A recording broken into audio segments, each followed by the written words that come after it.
being in this boat, which is obviously much safer and with all the modern equipment, it gives me an insight into how those Edwardian people with women and children in nightgowns and things, they were out there in a boat not much bigger than this, in the wide Atlantic, with bergs probably even bigger than that, some of them.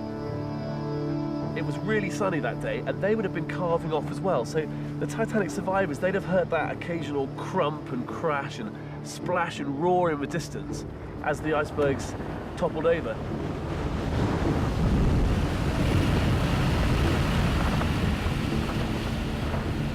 Fourth Officer Boxall, who was the navigating officer on the Titanic, he explained that as soon as the screams had died down of the drowning on the Titanic, he could hear the water on the ice.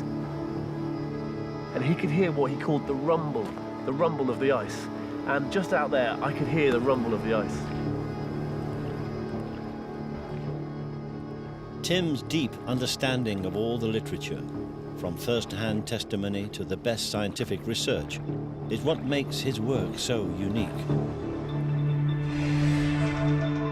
And there is a huge amount of material. Titanic is, in fact, one of the best documented disasters in history, the subject of massive public inquiries.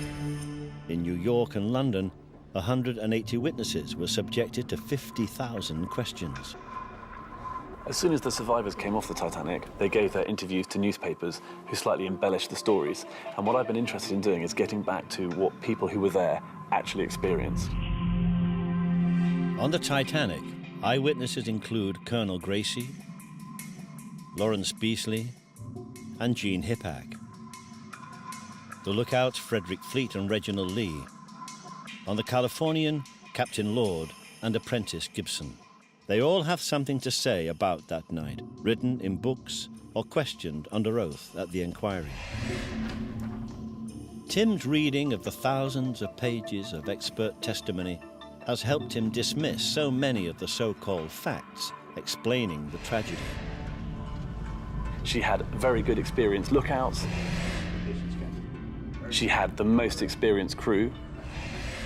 She was, in fact, the best built ship.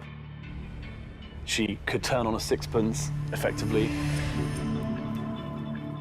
Having looked at all of these theories of what may have caused the Titanic disaster, you can actually see that each one falls apart on close scrutiny. So we're still left with a question. What really was the underlying cause of the sinking of the Titanic?